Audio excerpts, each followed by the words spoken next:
Is this a drill or something?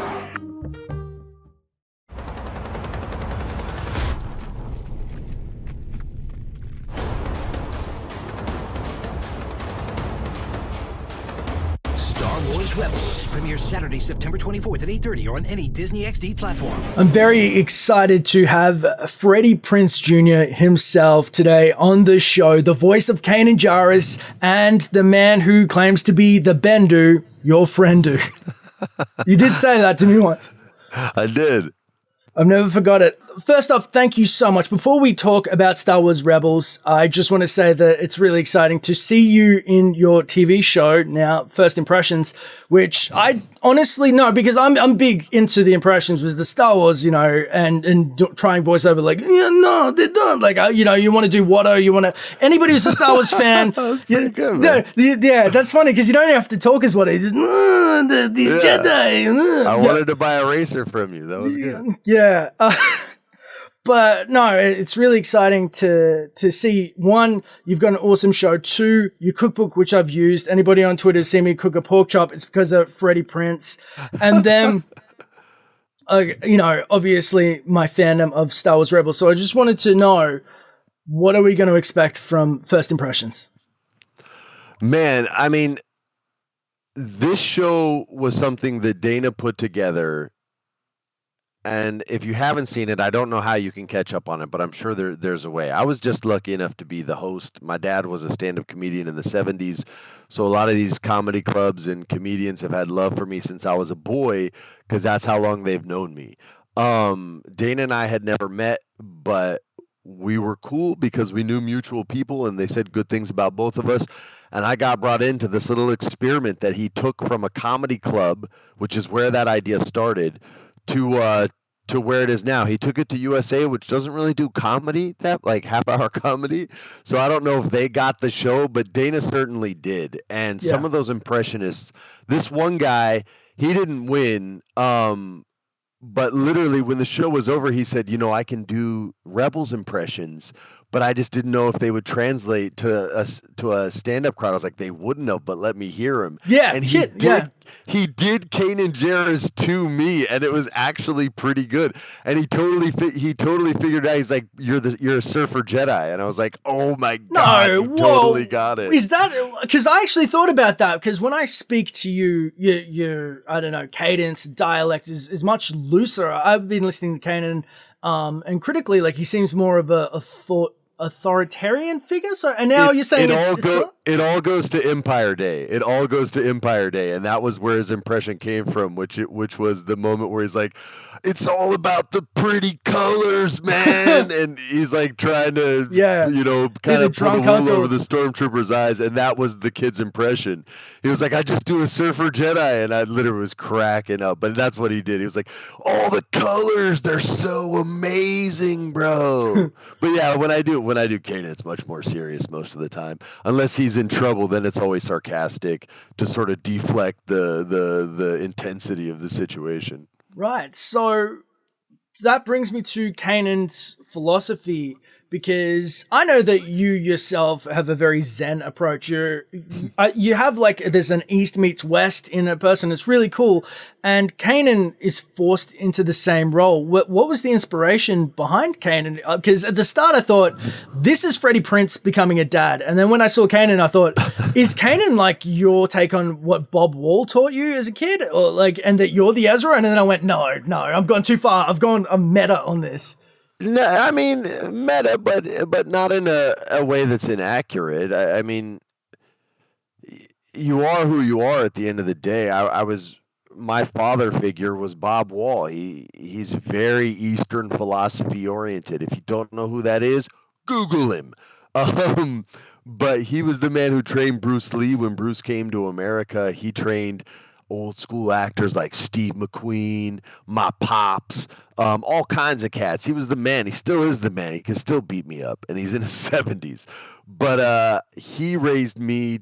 He would train, and we would train Tang Soo Do, Western boxing, judo, all different techniques for an hour, and then he would make me garden for an hour and work in the backyard and pick vegetables and prune apple apple crop trees, I think he called it, so that the nutrients would go to the top of the trees and not get wasted on the lower branches. Like, he was so samurai'd out, and that was my childhood. I can't throw a football today, but I know how to fight because of that man. You know, so that was my philosophy. So a lot of that is so prevalent in my life today, that I had no choice but to put that into that character, because you try to put your own life experiences, however you can squeeze them into every performance. The same thing with Kanan dealing with post-traumatic stress syndrome from Order 66 and the war. You know, I would remember my uncle, who was a Vietnam vet, who, you know, when he would take a nap and it was dinner time, I'd have to throw a piece of paper crumpled up across the room to wake him up, because the one time I woke him up with my hand, he threw me on my back. I was 8 years old and was going to kill me, because in his head, he was still in the war. And so I tried to remember really horrible moments of my life in season 2, when Kanan sort of confesses to Ezra a lot of what he felt so disgusted about himself about with Order 66 and the loss of Depa. So that's what you try to do with everything. The father figure is, I have no choice. I'm much different with my kids than Kanan is with Ezra, because Kanan lacks patience. He's not a good teacher. He's in the learning process of doing that too. I mean, you see him, he screws up all the time. Like, he's no Obi-Wan. You know what I'm saying? Like, he's no Obi-Wan. He never finished his training, so a lot of it he's winging it. He's BSing. He even cops to it. He's like, look, I don't know, but that's what Master Yoda said. I never knew what it meant, but I'm telling you. You know what I mean? And he has that philosophy sometimes. So, you know, he's kind of trial by fire, which is very sort of old school Marvel superhero, which is throw them in the deep end of the pool, and if they drown, sorry. And I really like that about Kanan. I like how imperfect he is, how flawed he is. It gives us a long ways to go with him. And when he became a Jedi Knight, for a guy who was raised on Star Wars, and this scar on my chin, you can't see it, but I'll get real close. The scar on my chin right here is from bending a flagpole, a thin little like aluminum flagpole, back and forth until it snapped. And I played Star Wars with my cousin. I was Luke Skywalker. He was Darth Vader. And I was sliding down a slide on this play structure. I was like 4 or 5 years old. And it hit the ground before I did. And then the sharp end landed in my face. And this piece of my chin went... And my mom freaked out, and blood shot everywhere, and they stitched it back in when I was a kid. It looked like I had a sweet goatee because of the stitches. That scar is from Star Wars. So when you voice a character who didn't start as a Jedi Knight, I remember the first interview I did was with like the biggest Star Wars podcast in the universe. And right away they said, he's a Jedi Knight. And I said, no, you didn't read his bio. He's not a Jedi Knight. It wasn't completed. So when that actually happened, and it's Jason Isaacs, you know, knighting, and he played such a great Grand Inquisitor for us. Oh my! To have that scene where he knights so him, good, and to see that Kanan earned it instead of me just getting to voice a Jedi Knight, which is awesome. But to see him struggle and fail and fail and fail, and then finally have a success against the Inquisitor, and then halfway through 2 to get that recognition of Jedi Knight, like, forget it, man. That scar, I'll take it. I'll take it all day long. That's amazing. So it's like, who would have thought it would have come full circle? It's funny that you say that, though, the Jedi Knight, and then you said the surfer dude, because we were sold Kanan as the most Kyle Katarn looking dude I've ever seen. I saw him and I went, it's Kyle. It's my new Kyle. It's new canon Kyle. I'll take that. That's right. But you know, you see like the nods with the shoulder guards of the outfit, but whatever. But then when he came around, he didn't feel much of a cowboy. I read A New Dawn, and he was a broken man who was looking for purpose. And then he's got it with Ezra, but now in season 2 with his blinding, which I'm going to go out on a limb and say that he can see through the Force, and he's learning how to do so. He feels more of a samurai, if anything. He's shifted. There's this shift in his personality where he's going to have to. It's like sink or swim now. He can't see, and he realizes like he became a knight, but like at this point, it feels like he's gonna have to be the blind samurai teacher, or otherwise he's gonna fail Ezra even worse than he could possibly imagine. 2 holocrons are gonna have sex. Well, the Force is all about balance. and no one in the Star Wars world, from JJ to Simon to Ewan McGregor, wants to represent balance and does it more effectively than Dave Filoni. And I love all those people. I'm a fan of all of them. My kids and Simon's kids go to school together, and we talk. And when we talk about comic books and Star Wars. And it's not about the movies. It's about like Empire Strikes Back. Like, so I'm a fan of these people, but Dave believes in balance in these storylines so much. So anything that you see that's great. If you see something great happen to one of our characters, just know Dave's going to break your heart because he's going to balance that with something horrible. Just like he did between seasons 1 and 2. You know, season 1 was we're kicking ass and doing things that no one has really seen the rebellion do when they were at that state. And then season 2 is, yeah, you're not that good. And we get annihilated, and I get blinded, and my last words to Hera are I'll see you soon, and I'm never gonna see her again. But your premonition of how Kanan will see I think is a safe bet. I think the Force can be used the way a bat uses sonar or a submarine uses sonar. Sure, there's been previous Jedi that have done that. I also think there's a way to sense emotion, and emotion sort of gives you a spatial awareness as you sense other things and creatures and beings and living beings around you. So I think there's multiple ways to interpret it. I think yours is really, really accurate, but our show is very much about, back to that word, is about balance. And stylistically, I mean, you saw a little bit of your favorite hero stylistically in our season 3 trailer. Right. So stylistically, yes, we get some cool shoulder piece while you see awesome Shadowcasters. Hey, a cool story about that. I don't know if anybody knows this. Dave asked the original creator of that image to render the image for our show in that episode. And so she was awesome enough to say yes. And so that rendering you saw fly by is the original artistic creator of that ship's rendering. Get out of town. She did it for Dave. No, and I don't think anybody knows that. So that's something that is very important to Dave to pay tribute to everyone in the Star Wars world that he has respect for and love for, whether it was somebody who drew a picture for a board game, or someone who voiced an epic character that once walked through one of the trilogies. So he's very much about paying respect and tribute to all the inspirations of Star Wars. Kanan is, and I know this because Dave and I don't have a ton in common. We both played Warcraft. We both have studied World War II like a mug because my grandfather was in it, and he's had a passion for World War II aircraft since he was a kid. So I know the Navy side of it. He knows the Air Force side of it. Yeah. And Japanese cinema. I grew up watching samurai films. I liked it more than Kung Fu. Karate was better than Kung Fu. The squared stance, no good. You want to have the staggered stance. That's karate, staggered stance. So I was always about Japan martial arts over China martial arts. I was always about Japanese cinema over Chinese cinema. So I nerd out on that stuff. I'm going to the ranch in a couple weeks to go meet a lot of the people behind the scenes of Star Wars Rebels, and I'm staying in the Kurosawa apartment because it's like that's my passion, and that's Dave's too. So Kanan is Zaitoichi.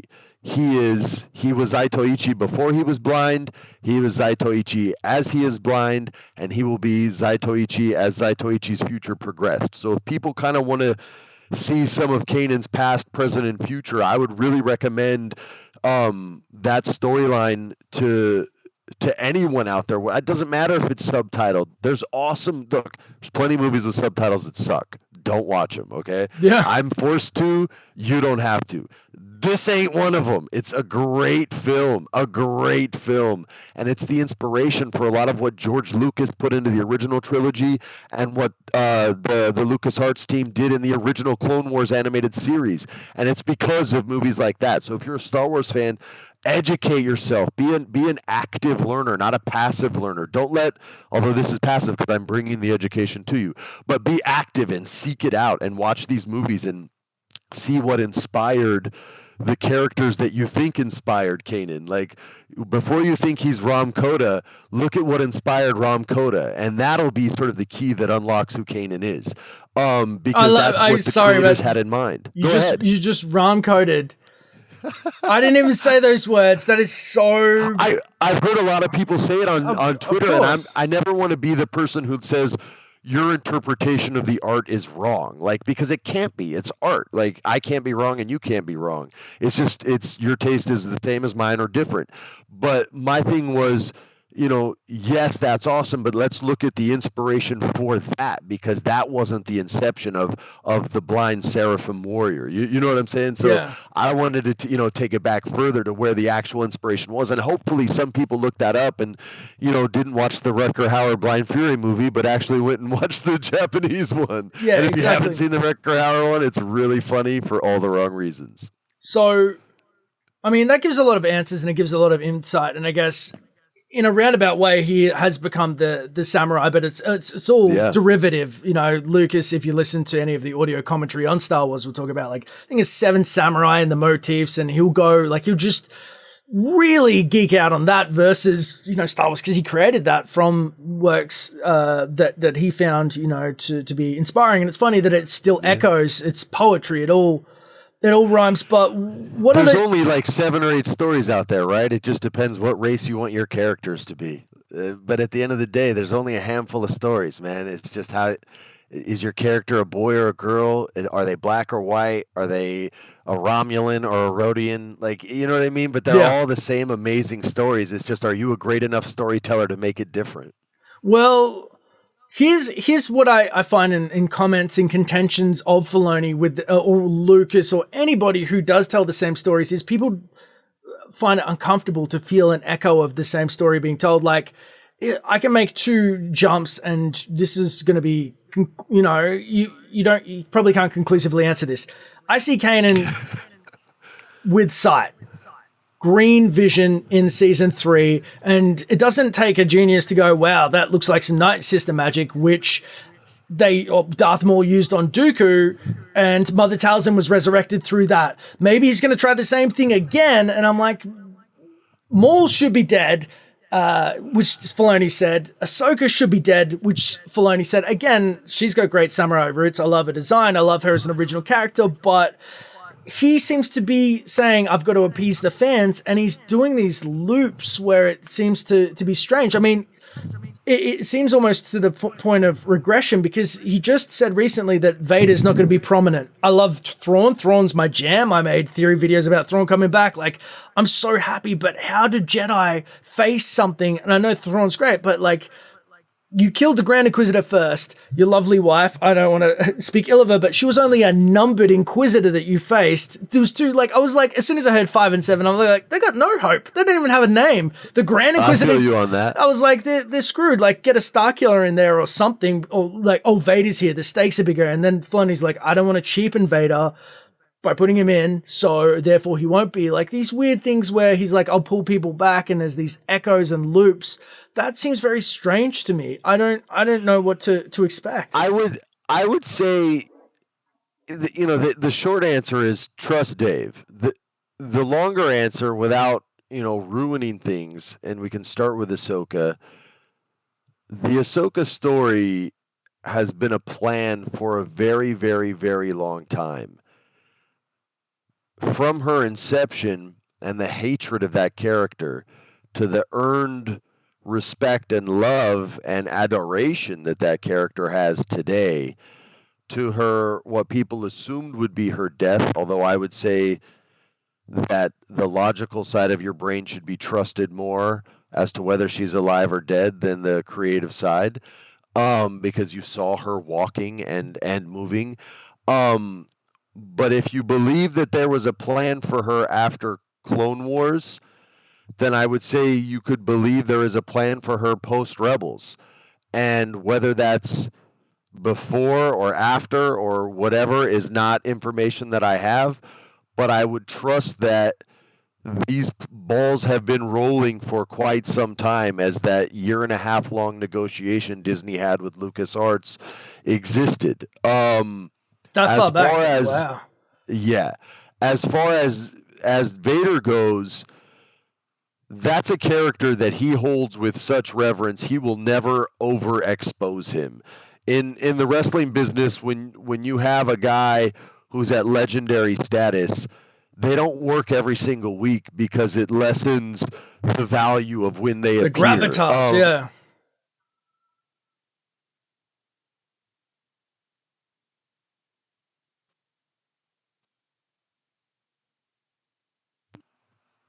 Can you hear me? Yeah. Yeah. Um, the Thrawn, you're familiar with the storyline. I know you are. As we were texting back and forth, I watched the video you posted, where you were so honest and dope. No, man, I was in Luxembourg when we were making Wing Commander, and I went through their National Portrait Gallery, which is just a painting museum, Yeah. and I saw this painting of a little girl on her tiptoes looking at a bird on a bird bath, and I cried.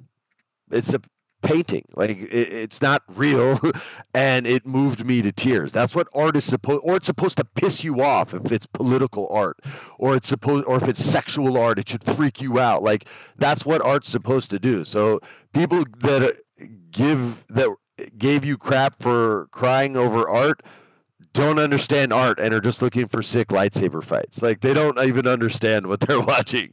Yeah. So when I see people criticize reactions to art, it says much more about the criticizer than the criticizee.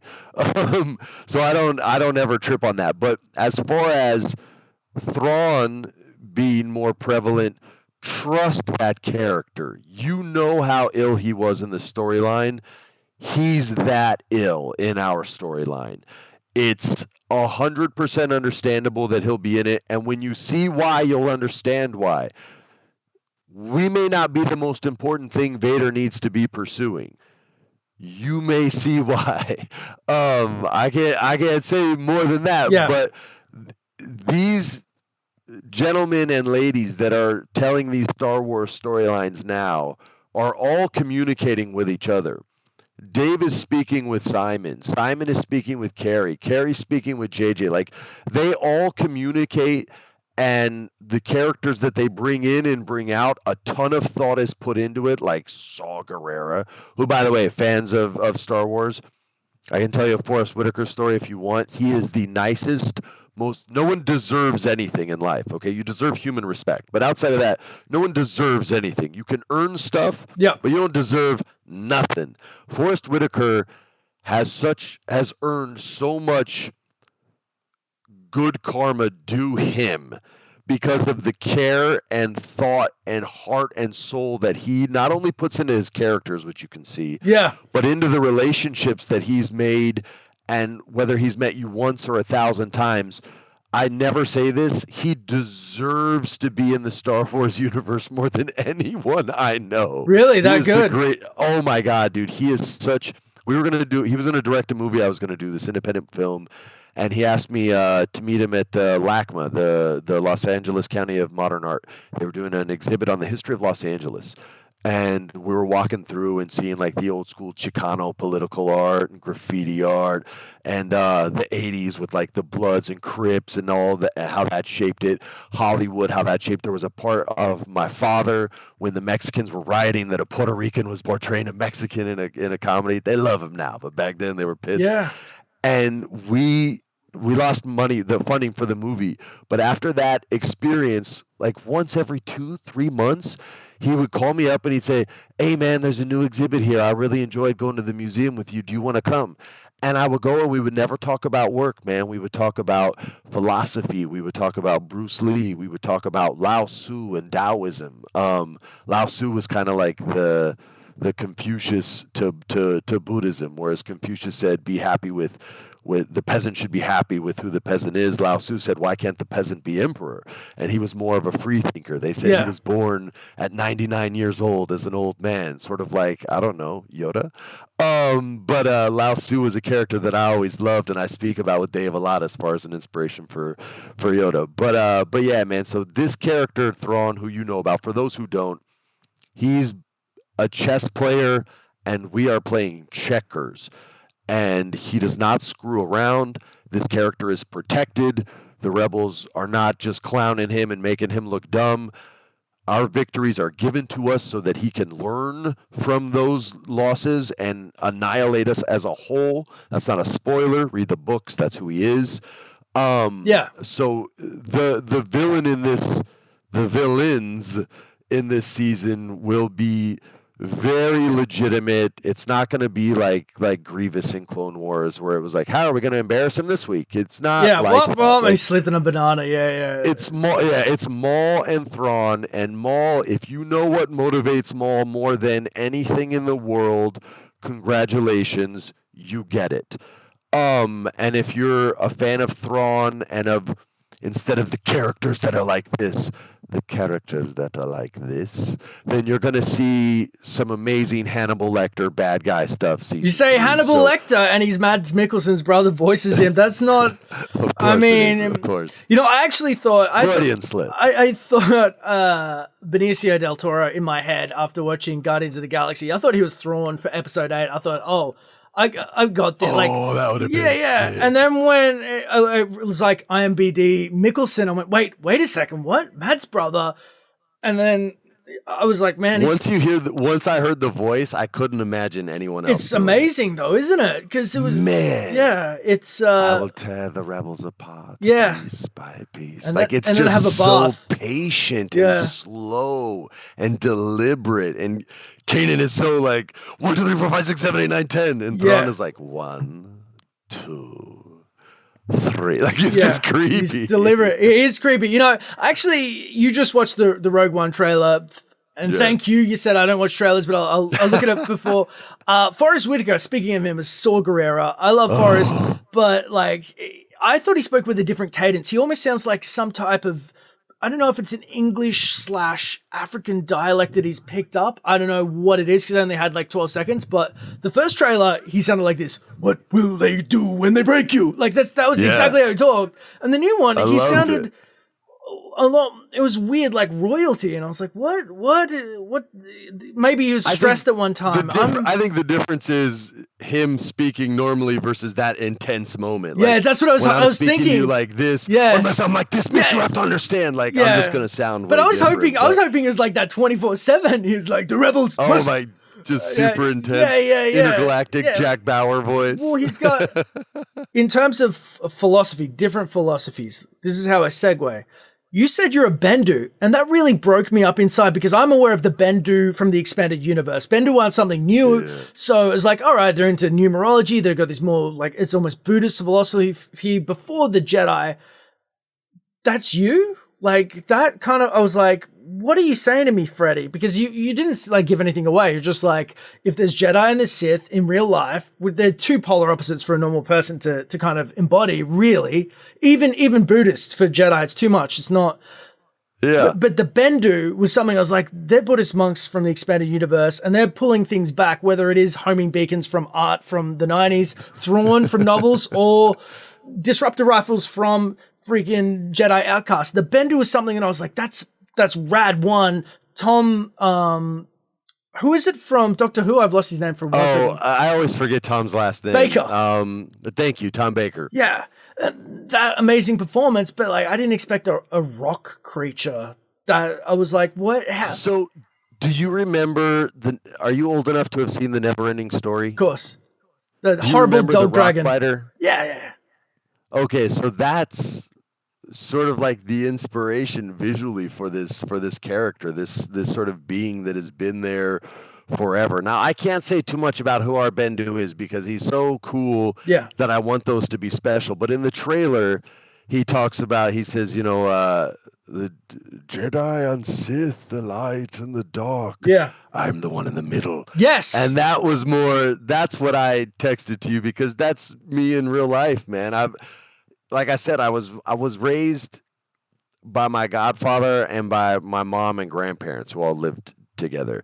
My godfather was very Eastern philosophy driven. My grandmother was Catholic and then eventually born again Christian. And so I got a lot of teaching from both and liked a lot about both and got frustrated a lot about both. But at the end of the day, when I started making my own decisions, I realized people aren't good or evil. People are survivors, and everyone's morality is unique to them. What I find moral, you may find repulsive. Right. What you think is moral, I may be like, "Oh my God, how could you do that?" I wouldn't, but it just just to make a point. Yes. So, and being in the business that I've been in for 20 plus years, you see it on such a daily basis. Like this guy is not a bad dude, Freddie.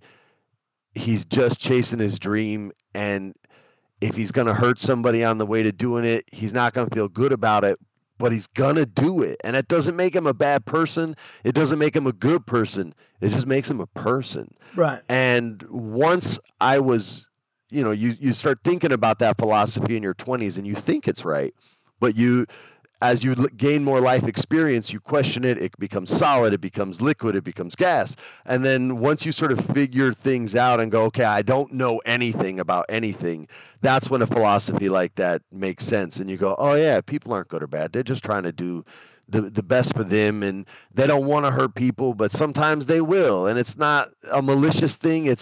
I just hope it doesn't hurt too bad, okay? I'm sorry. And if I make it, I'll help you out maybe if I don't forget, but I'm sorry.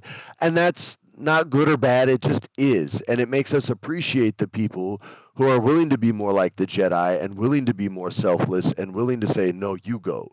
And that's why the Jedi are so special. Me, I've always been in the middle. Like, there's times where if somebody wants to say gross things to me, I go, yeah, man, right on. And there's other times where I'm like, you know what? This dude needs to get squashed, and I'm the guy to squash him. And that is not the Jedi way. You know what I mean? No. So no. that's why I say I'm much more the Bendu in the middle, because there are times they say violence doesn't solve anything. That's not true. Violence solves all kinds of things. As long as it's a controlled violence, it's okay. And a lot of people disagree with that. Yeah. And I'm okay if you disagree with that. But that's where I'm at. Like, I spar a lot, I box a lot, and I'm a big believer in I go as hard as you want to go. You don't try to hurt me, I don't try to hurt you. You try to throw your big boy punch, I'm going to let you get it in once, I'm going to block it. And the next time you throw it, I'm going to slip that punch, and I'm going to put you down, or at least let you know that you're in a fight. And that's the way I was raised, and it's always worked for me. So that's when I say the Bendu, I'm the one in the middle. Because I am. I'm not perfect, man. I'm not the nicest guy. I'm not the meanest guy. I give what I get. And that's what, I can say this. That's what Bendu teaches to Kanan in part, is a lot of what we come in contact with is empty. It's simply the Force. It's what we bring to the relationship that is reflected back on us. If we bring fear, if we bring anger, that's what's going to be returned to us. Dude. And that's the middle, right? So, but that's like, what is it? The old expanded universe Potentium, where they used to, like, Kyle Katarn could use Force Lightning, but he never did it through anger. Therefore, it was a Force power, but it wasn't, it didn't have to come from anger. So he's like, I use Force Lightning for good, but it's zero flat emotion. And it's a different representation of it. So a lot of these sort of like epic creatures and things that you'll see, they are the Force, and they're not good or bad. So they simply reflect what these other people fighting the fight bring to the table. And that is a huge part of season 3 that I hope people dig what I'm telling you, because this is like deep stuff that you won't hear until you actually like see the show. So I hope people let your imaginations run wild, because what they animated and what they wrote and the representation that you get, it's next level. Like, this is the first 2 seasons were about teaching kids what the Force is, who the good guys are, who the bad guys are, to introduce a new generation. Right. We're on later. I wish we weren't on Saturday nights, but we're on later because the show is much more grown up, as our fans have grown up 2.5, 3 years now. And Star Wars always teaches hard adult lessons. Like, sorry kids, Obi-Wan dies. Like, I watched Star Wars, and when I saw Luke scream no, I wept, man. I was a kid. But that was a real lesson that needed to be taught, and movies aren't movies are too scared to teach it today because there's so many groups out there that'll write letters and be like, my kids cried the whole ride home. Like, yeah, man, that's called emotion. Yeah, everybody wants to win. Yeah, it's horrible. Yeah, nobody wants to. Everyone wants to jump rope without a jump rope so that nobody fails. It's like, yo, you might suck a jump rope. That's okay. But they freak out about that now. So I think our show has already gone down that road further than most cartoons. That's such a dirty word, but to me they're all cartoons. Yeah. And I love cartoons, but it's animation. But they took it next level in that already, and season 3 is an expansion on that. It sounds great. Not just for kids. It sounds morally ambiguous where you want to be. Well, here's the Grey Jedi thing that I love is because it makes you think. KOTOR 2 was a great example of that. You go up to a Jedi and there's a person who needs help. He's getting beat up by bullies. So you help him. That's one of the choices. If you help him though, then he's weakened by it. You give him money and he gets robbed and killed. And then, so there's an echo of you just tried to help a dude and you got him killed because you weakened him in the process. And those kind of things, that's where I want to be at. So the fact that they're going in the gray part of the Force, because clearly the Jedi weren't working and they got a bit arrogant. The Sith, they're not really working. Like, there's this gray section in the middle that really needs to be explored. And I think that if the Bendu are the catalyst for this, then, I mean, I've always been intrigued. I've always liked the Jolie Bindus and the Kyle Katans versus the Yodas because they're more human because they, and the Force's representation of that versus this polarizing thing. So I'm loving that. I'm digging it. I will say this though, and respect to Yoda for having the discipline to be on the light side, even when he knew it would take him down a road of arrogance. I've always felt he's even admitted that he was wrong and blinded by it, but that level of dedication to sort of go down with the ship has to be respected at some level. Dude, this is what the Jedi. I've loved Frank Oz. I would pay him so much money to say powerful Jedi is Dash. I will, if he ever says, Jedi are so weird to me. They lose one big scrap and they all go into hiding, whether it's Luke Skywalker now in episode 7. Oh, I lost my student. I'm going to go nick off to a planet and not, you guys, next generation deal with it. Obi-Wan's like, I'm going to watch this kid for a long time. Yoda's like, I'm going to just think about it. A really long time. A real long time, like a disturbingly long time. And yeah, the attachment Luke had to him. Like stalker long time. Yeah. Luke was, he was like, Obi-Wan's a great man. I'm like, you knew him for 3 minutes and you just called him like a weird crazy old hermit 2 days ago. Right. What he saved it from sand people. That earns trust quick, man. Oh man. He probably planted the sand people. He's probably got Obi-Wan was working on Teddy KGB long con. Yeah, long con. I've thought about that. I've thought, what if Obi-Wan had Aunt Beru and Uncle Owen killed to spur Luke on, so we had no. You are ridiculous. You said you respect all philosophies. I am ridiculous. Awesome. I am ridiculous. I'm the first person to say I know nothing and even less about Star Wars as the greater meta, but I like my theories. So I'm like, wait a second.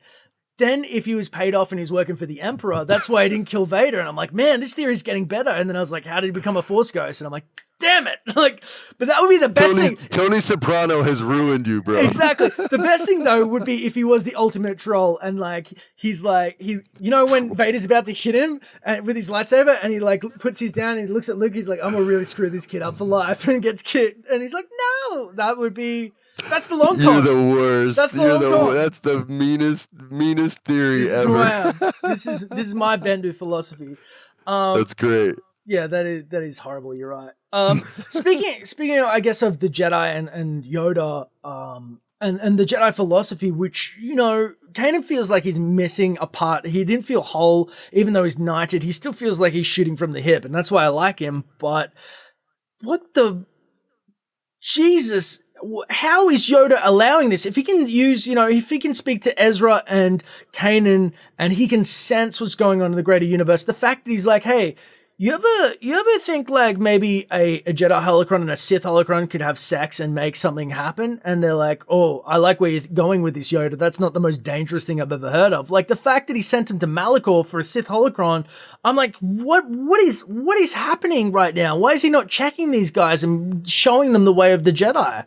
Be more hands-on Yoda, not Dagobah Yoda. Now, you've already answered your own question in our previous Dennis Miller rant, where you were talking about KOTOR 2 and helping out the kid who's getting bullied and ending up getting him killed Right. anyway because you helped him out too much and Yeah. you were too hands-on. Right. Remember, who wants the holocron more than Ezra in our finale? Who's the only person that wants the Sith holocron more than Ezra? Maul. So that's the storyline that will surround the Sith holocron and the information within it. But two holocrons have never merged. Asajj Ventress voice. I don't know if that's Asajj Ventress. Dude, it is. It is. I looked on voice. IMDb straight away. I was like, wait a second, voice actor. That voice is so money. The way she says power instead of power, it's power. Yeah, it's just so money. No, well, that was the problem with that, because people were like, wait a second, that's Asajj. And I'm like, technically, it can't be. It's been locked away for thousands of years. Yeah, it can't be, but I love that the voice was that dope, and I don't care that it sounded just like her. That voice was so like evil and sick and twisted. Yeah, I loved it. She's a great voice actor. She does a lot of stuff Jack for Blizzard. Mass Effect too. I like the troubled women, but so the motivation on that holocron is more Maul centric than Ezra centric. Yeah. And I would think Yoda would be a person knowledgeable of this type of information. Right.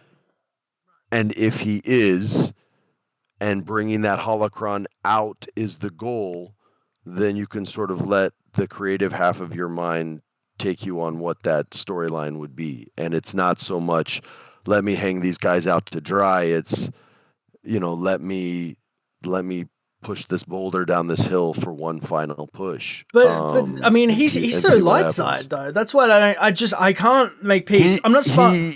I'm not smart enough to figure it out. That's why I said like the quick answer is trust Dave, because when you see you got bright again. By the way, I've turned bright. We're gonna have to ignore this. Wait, I can fix it while we're talking. I'll ignore it if you can. I don't have a special lighting rig. When you see where the story goes and then you ask that question why, that answer will be much more readily available than what I can give you now. Yeah, no, I understand. It's just one of those things where you see two hologrons. Well, number one, I think Sith hologrons weren't even canon anymore till they brought it back. So I was like, much love. Thank you, Rebels. I love when you guys do this. That's Dave. Yeah, that's Dave. No, that's Dave and Henry and Carrie, not me. But it's still a part of the group. I'm like, thank you to the powers that be. Thank you. And then so it happens, and I'm like, but wait, they're like smooshing together. That doesn't make any sense. Like it's wild. That's man. more. I would look at that as more visual representation of the Force than actual story. And this answer will come to you much sooner than later. When the first episode you see that image in, you're going to go, oh my God, I can't believe they're doing this storyline. Holy crap, hurry up and get there. Yeah. And it'll all make sense then. But I can't say any more on it without, giving it away. No, totally. Understand that. I think we touched base. Kanan's got some Night Sister magic in him. That is very strange. It feels like Maul. Why do you guys interact with Maul? Why don't you just kill him? As soon as he was like, "Oh, check out my airlock. It's hot and you like it and or whatever, cool." And I was like, "This is wrong." I can't see, bro. But you can see through the Force. You can see through the Force. You don't know what he can see yet. You don't know what he can see yet. And when you see why we're dealing with Maul, we're in a position where we have no choice. That's what I would hope. It's not. There's no more. Trust me, Kanan. All right. There's no more of that. Like, I trusted you. He took my sight. Ezra feels horrible about that. Believe me. So there's no more trusting Maul. So when you see us with him, it's because we have to be. And when you see the reason why we have to be, you'll be like, oh, yeah, you have to be with him. There's no other option. So I guess this is actually a good thing for Ezra in the fact that it would make him reevaluate his position, because he's always hammering on Kanan. Kanan, you're trying to hold me back. Kanan, I've got these teenage hormones. Kanan, I need to cut my hair for some weird reason. I don't want to look like Aladdin. I need a buzz cut. Yeah, I don't understand. First of all, Aladdin rules. Second of all, there's nothing wrong with a buzz cut, jerk. All right, I'm gonna get one step ahead of the breadline and say that I knew that they were gonna do something. I mean, they always change it out. There's a toy line to. I always say it's toy line. And he has to grow up, dude. He has to be a bigger teenager. He can't be preteen anymore. He has to be a little bit older. So it's not toy line grow up. I mean, they're always, anytime a character changes, it's awesome to sell toys, and they're always going to try to make money on that. I mean, that's how George famously made his fortune, was by getting the licensing rights to from the Fox. action figures. Yeah, I get that. I just some things but like I mean, he has to grow, and if he had the same haircut as a 16, 17-year-old as he did as a whatever-year-old, then it would be weird. I got to grow a sweet beard. He should get to cut his hair, touche. And it makes him look more evil too. A little bit. He's ready to be evil, but is he down the path of he's ready to listen to Kanan because he feels terrible, or is he just Ezra 2.0 hyper? I might side with Maul still, just crazy off the rails. I think he's more focused on self in season 3 than he is Maul or Kanan. It's not going to be like Rex and Kanan, where Rex is the cool uncle that lets you shoot guns, and Kanan's the dad that wants you to learn how to take it apart and put it back together before he even puts a bullet in it. It's not like that. It's much more self-serving, and it's the ultimate motivator, which is fear.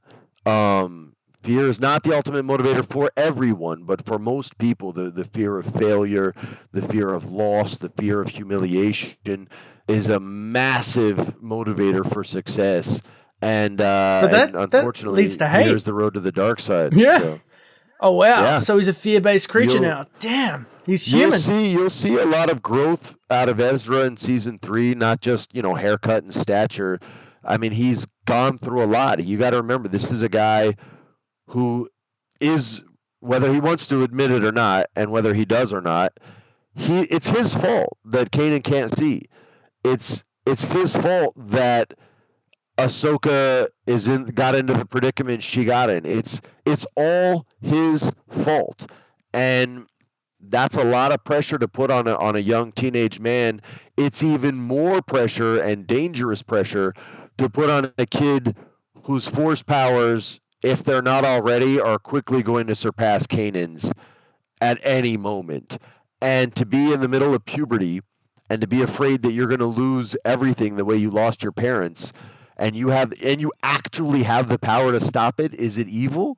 I mean, that's how Anakin became Darth Vader. Is it evil? If you have the power to save someone and you can do it, isn't that good? Because if you had the power to save someone and you didn't, that would be considered evil. Like in America, if you're seeing someone dying and you don't stop to save them, you are legally responsible. That's a crime. Like, you can't do that. It's considered evil. Right. So it's a very hard, jagged pill for a teenager to swallow. Or in Anakin's case, I think he was in his 20s, but still very immature. It's a tough pill to swallow, to say, hey, go slow. Hey, be patient. Hey, do the Batman route. Like, Batman's a perfect example. They ask him, Joker asks him finally, why didn't you ever kill me? You had all these opportunities. And maybe it's Jason Todd. Why didn't you ever kill him? You had all these opportunities. And he says, because that's easy. And I know if I did it once, if I killed once, I would kill them all. And that's the Jedi philosophy, man. It's harder to be a Jedi than it is to be a Sith. It's hard for right and wrong, but it's harder to be a Jedi. And so Ezra's at a point where it's like, yo, what if I don't have time to be good enough to save you? And this holocron is the only thing with the information that can. You're telling me I'm going to be evil? You're going to die if I don't. Yeah. So he's going through a lot of that. And as a 40-year-old, it's easier to process that information. As a teenager, forget about it, man. Like, I don't even know. As a teenager, I was pretty well adjusted and I didn't get in much trouble. If I had the power to save the people I loved by killing someone else, like, that dude's dead. You know what I mean? So I guess I would go dark side. So it's a very, humbling situation for Ezra, and you have to use anger to sort of re-empower that deflated ego, and that's what he does. That's the long-winded answer, but it needs to be long-winded. No, it totally makes sense. And you're I guess from what I've gathered from your upbringing, your trials and tribulations kind of helped shape you so that everything else became easier. The Hollywood stint of your life became so much easier because you knew struggle. It was a part of you. Funnily enough, though, what you didn't struggle with, and I'm getting closer and closer, is comic books. Not just Batman. I think you said on the Howard Stern show that you had bought Superman issue #1 for a nice, reasonable price and sold it for a profit. You know your comic books. How does it feel with the Star Wars comic books? I think they're dope.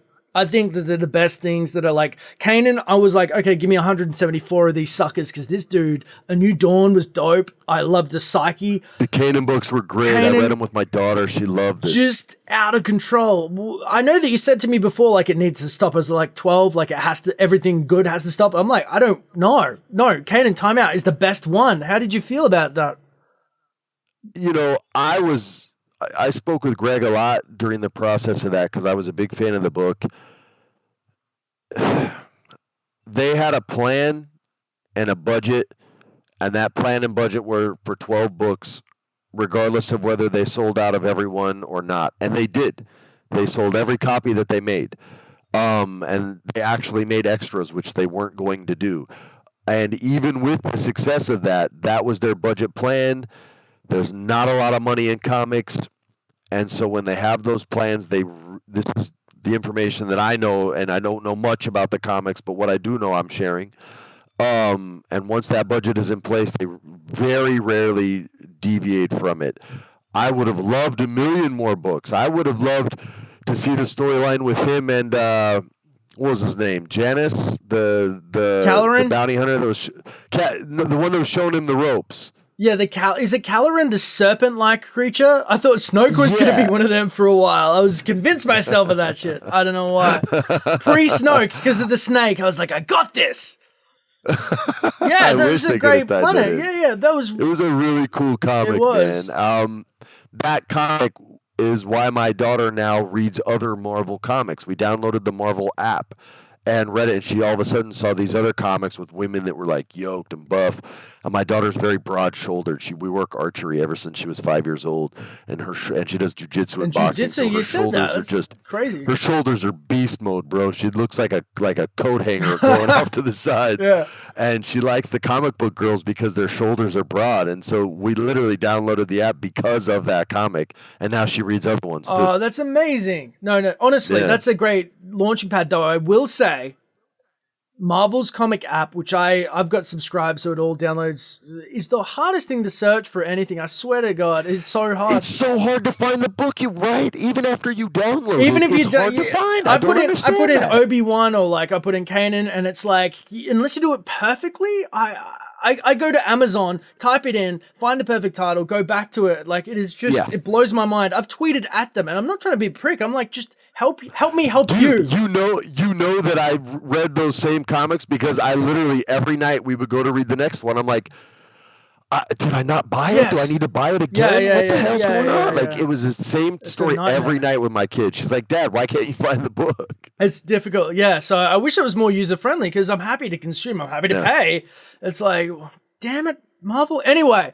That's a great story. I wish that I had someone to guide me in the way of martial arts when I was a kid. So it's like really cool that you kind of are guiding her, but she's picked it up herself and said, these are role models that I like, because I feel like for better that now we're getting more female protagonists and role models for girls, realistic ones, and unrealistic. Come on. A lot of them are unrealistic for dudes, but this is the perfect time to be a fan and to, at her age, to be like, this is something I aspire to, versus the 70s, what, we would have seen in the earliest comics were not so much.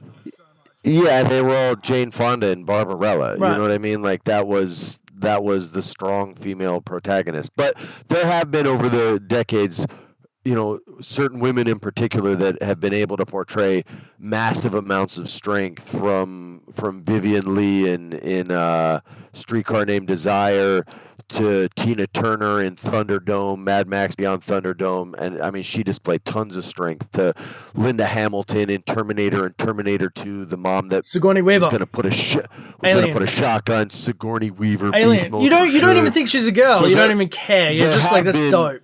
There have been. We forget a lot. Mm. But now I think is a golden age for women with all the comedies out there with Bridesmaids and with Yeah. Ghostbusters and I Spy, and now they're talking about doing an Ocean's 8 with Sandra Bullock Oh. and Mindy Kaling and Rihanna and Charlize Theron and doing this whole like new spin-off from it. And I mean, nothing will be more, girl power than that.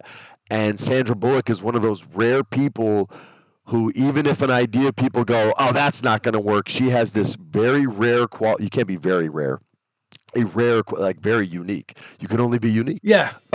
She has this unique ability to make everything work. I don't know how she does it. She just charms the pants off of everybody, but she'll get all these amazing women to do this. I think, I love her. What's her name?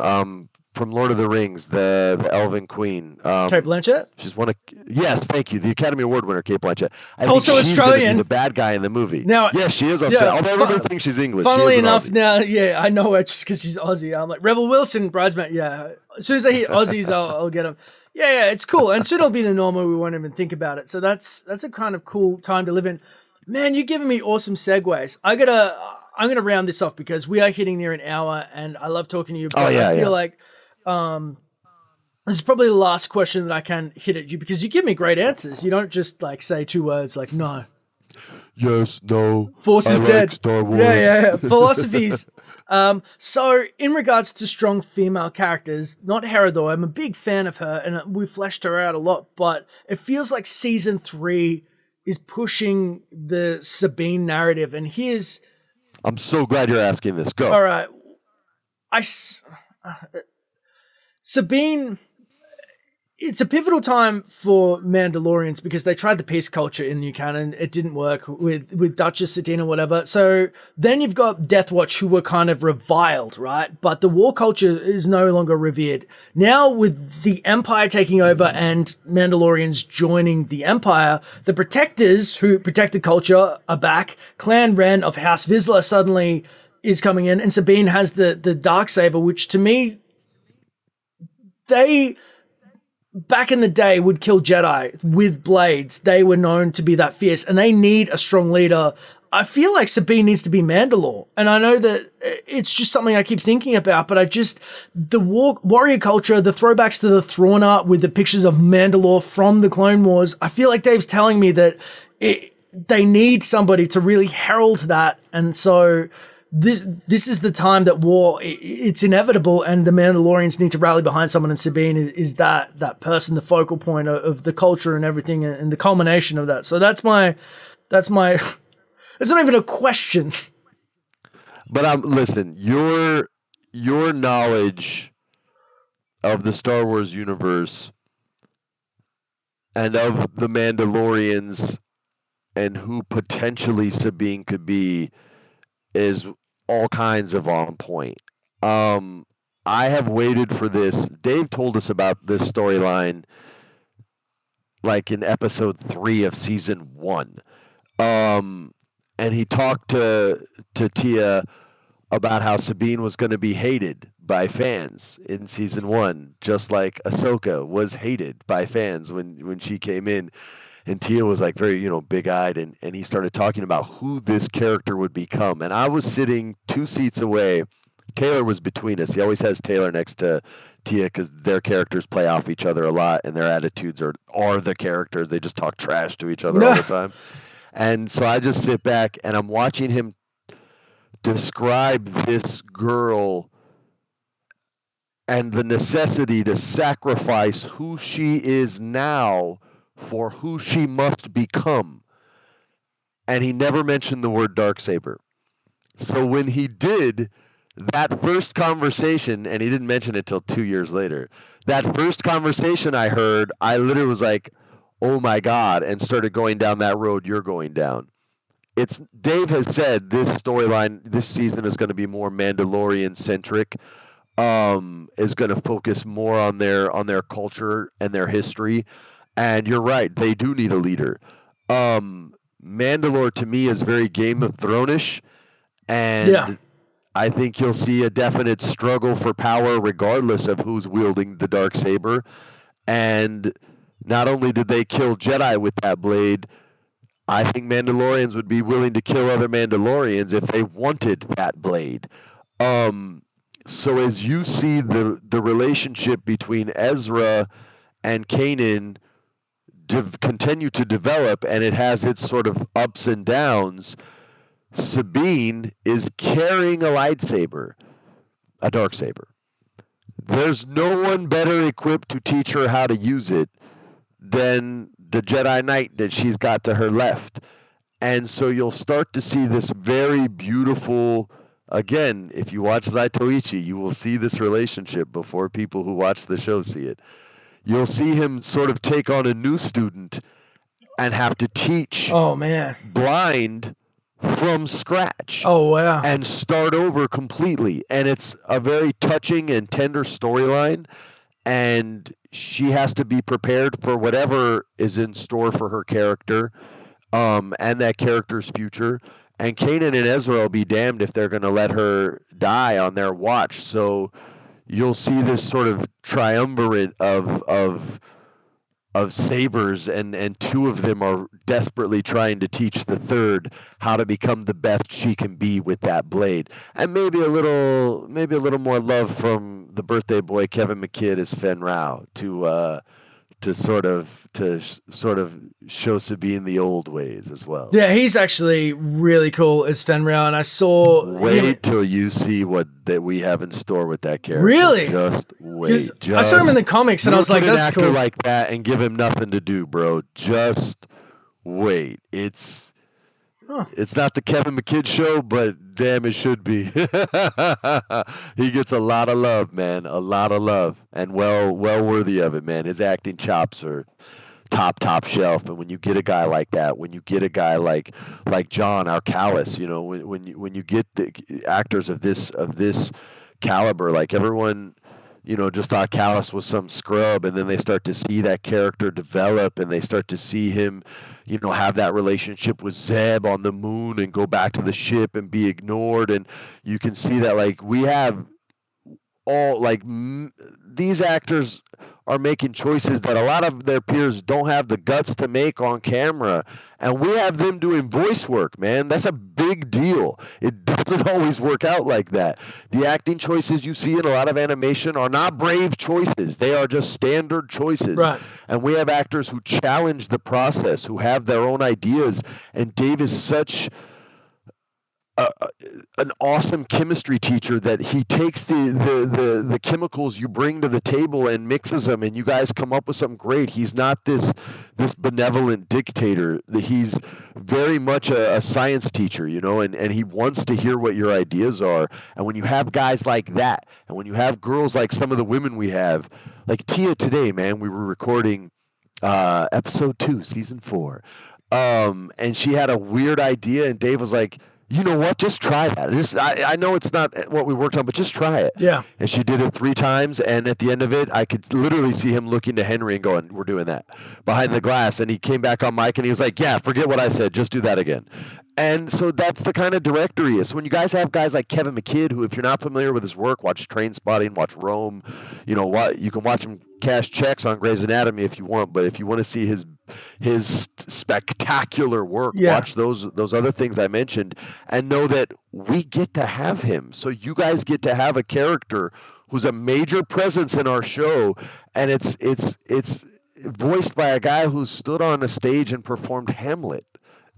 Like, that just doesn't happen, man. It just doesn't happen in animation. I can't do Hamlet, okay? I can tell you it's a foul and pestilent world, congregation of vapors. That's it. That's all I got. Yeah. He could do the whole thing and do it well. So what you just said, and I'm going to sum this up for everybody, as it's the culmination of the night, is Agent Callus's fulcrum. No, I'm sorry. I would love it. I would love it. I've already heard a ton of people say that. To me, it can be Chewbacca. It can be Callus. It can be anybody Ahsoka can pick up the mantle. Back from the not dead. Yeah. When you guys see who it is, the payoff is money. And there's an actual. It's not just a reveal this time. There's an actual storyline. On that said character. So I think people will be very compelled by it. And since we're finishing up, don't forget we got Wedge Love in there this year. Yes. you will love one episode in particular, and you will love the visual respect and love that Dave and that team put into it. And I think it's like episode 6 of season 3, and you'll know the one I'm talking about when you see it. Yeah. You already know the one I'm talking about. And you'll see something that I think Star Wars fans have been waiting to see for a very, very long time, and they're finally going to get to see it. And I think it's going to be awesome. And as a fan, I can't wait for it. I know people are going to mark out, but that's a wrestling term, mark out, freak out and go bananas for it. And just know that it's in good hands, and they're not mine. They're Dave Filoni's, and he's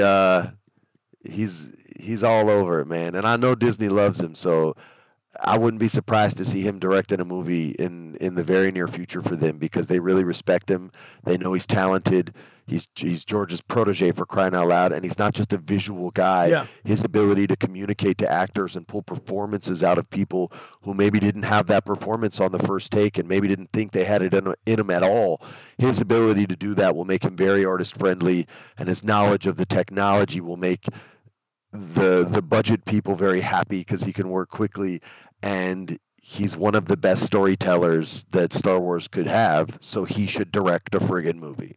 Yeah, Ahsoka standalone movie. I'd love it. I think that's. Ooh, I would love that too. Yeah, money. Why not a Kanan standalone movie? Dude, Kanan's my favorite by far. He's the cowboy Jedi. No, honestly. And I've seen the pictures where they like superimpose your head on the Kanan. I'm like, that works. I will take that for sure. I'd have to get that weird goatee. Yeah, I don't think I like that, but the rest of it is good. That's cool. Just to finish up, I want to say thank you so much with how giving that you've been, and for anybody who wants to keep up to date with you, whether it is First Impressions, your TV show, your cookbooks, or your other projects, where is the best place for them to find you? People can hit me on Twitter. That's I think it's real FPJR. All this will be on screen. I'll put it on screen, so good, your cookbook's going to be on screen. Most of these accounts, really, so I don't know what they're called. Your social accounts will be on screen for you. Yeah, I mean, hit me on Twitch. I play video games, and I'm not a pro gamer. I really try to be communicative and try to tell old school stories. Growing up as a weirdo kid and old school stories from this business. So if you like that kind of stuff, you like video games, check me on Twitch. I Instagram a lot of food stuff. I started doing a lot of like videos as far as like my Jedi workout and boxing and jiu-jitsu. I got the jiu-jitsu camp coming where you can see me get armbarred by one of the black belts that I roll with. I'm going to put those on Instagram soon.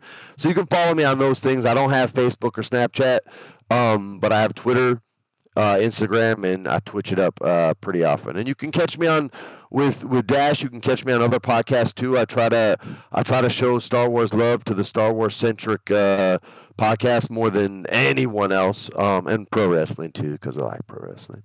But yeah, man, so check me out on that stuff. And like I said, I really try to communicate. So if you don't follow me on Twitter and I made you laugh and you like some of the stuff I said, or you hated some of the stuff I said, hit me up on Twitter and we can hash it out, man. Sounds awesome. That's how I found Freddie Prinze, just so people know I actually did reach out to you. And I think we spoke briefly and then suddenly we're doing an interview. So always, like you said, you are the Bendu in real life, but also everybody's friend dude. No, honestly, he's such a friendly dude. So I think that's the best. As I said, it'll be linked in the description below, but thank you very much, my friend. No, man, it was a pleasure, and we'll have to do it again when the show gets up and rolling. And some of those questions that you've asked, some will be answered, and some you'll at least be on the path, and you'll have new theories forming. Some of your old theories you'll think are confirmed. Some of them you'll think have been blown up, and we can talk about all of them and have fun during season 3. I'd love to do it again with you. All right, thank you so much. I appreciate it. Yeah, man, my pleasure.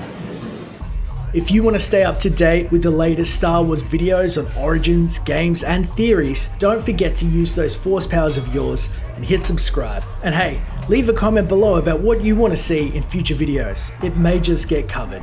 Thanks for watching, and may the force be with you. Always.